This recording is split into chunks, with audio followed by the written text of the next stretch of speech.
Assalamualaikum warahmatullahi wabarakatuh. Alhamdulillahirabbil alamin wa bihi nasta'inu ala umuri dunya waddin. Wassalatu wassalamu ala asrofil anbiya'i wal mursalin sayyidina Muhammadi wa ala alihi wa sahbihi ajma'in. Amma ba'du.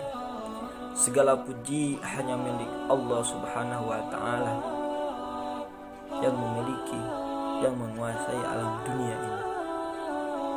Salawat dan salam semoga tetap tercurah limpahkan kepada baginda alam, yakni Habibana wa Nabiyana wa Maulana Muhammad sallallahu alaihi wasallam. Tidak lupa kepada keluarganya, sahabatnya, tabiin tabiatnya, dan mudah-mudahan sampai kepada kita selaku umatnya. Amin ya Allah ya Rabbal alamin. Perlu kita ketahui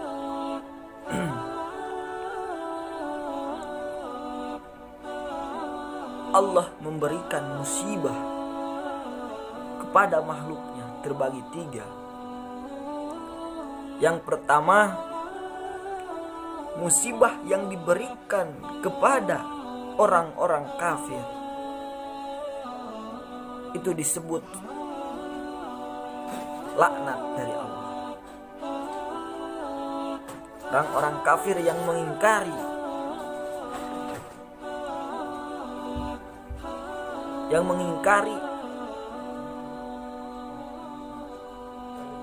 agama Allah,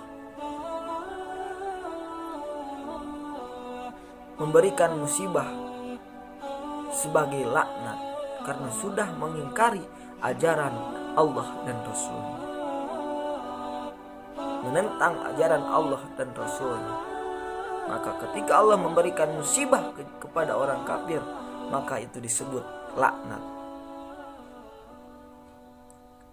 Yang kedua, kepada orang-orang muslim tapi fasik, orang yang selalu melakukan kemaksiatan kepada Allah Subhanahu wa taala, maka musibah yang diberikan kepada orang muslim yang selalu mengerjakan kefasikan, kemusyrikan kepada Allah Subhanahu wa taala, itu adalah disebut teguran.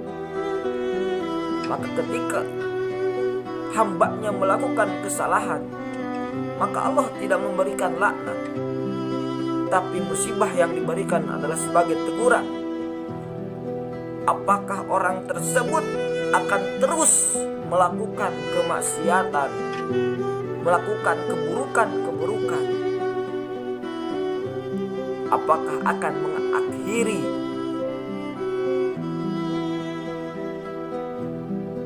keburukan dan kemaksiatan tersebut setelah Allah memberikan teguran, ataukah masih melakukan keburukan dan kemaksiatan? Itu teguran panyitrek di Allah ke jalma muslim yang pasti.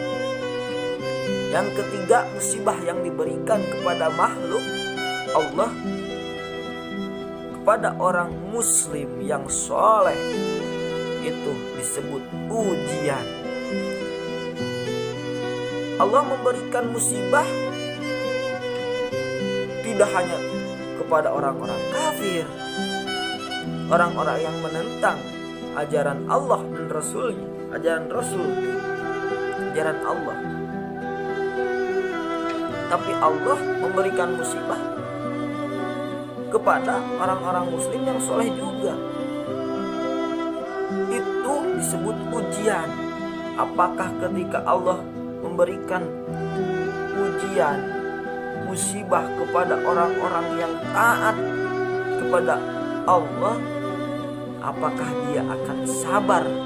Apakah dia akan melewati ujian-ujian tersebut? Apakah akan lulus terhadap ujian-ujian yang Allah berikan? Contoh, Nabi Ayub alaihissalam adalah seorang nabi yang soleh, seorang nabi dan rasul. Tapi mengapa Allah memberikan ujian kepada Nabi Ayub, yaitu penyakit kulit, sehingga Nabi Ayub diasingkan oleh masyarakat? Itu merupakan ujian dari Allah kepada orang yang muslim, yang soleh. Apakah beliau akan taat tetap beribadah kepada Allah Subhanahu wa ta'ala? Begitu juga dengan keadaan sekarang ini.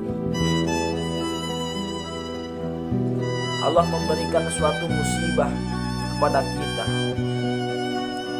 yaitu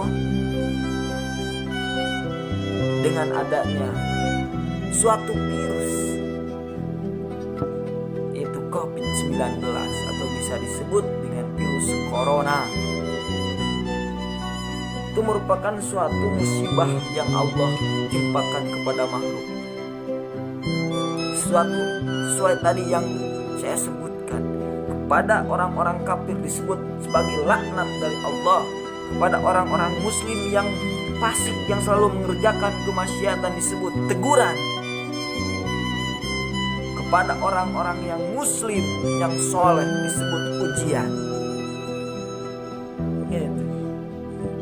Apakah ketika Allah memberikan suatu virus kepada orang-orang muslim yang soleh, yang selalu taat kepada Allah, yang selalu pergi ke masjid untuk melakukan sholat berjamaah, yang selalu menuntut ilmu agama, pesantren atau ke madrasah-madrasah?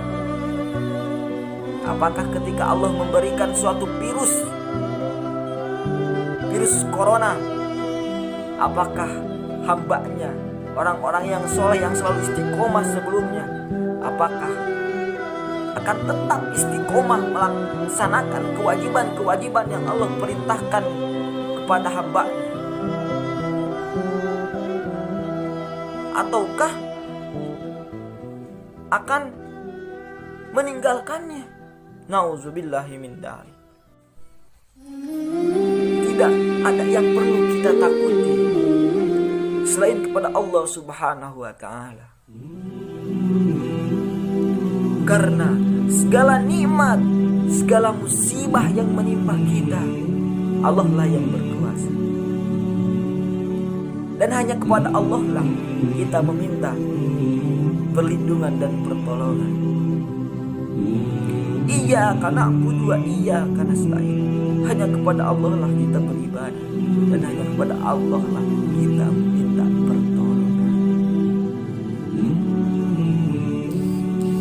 Intang surullah yang surukum.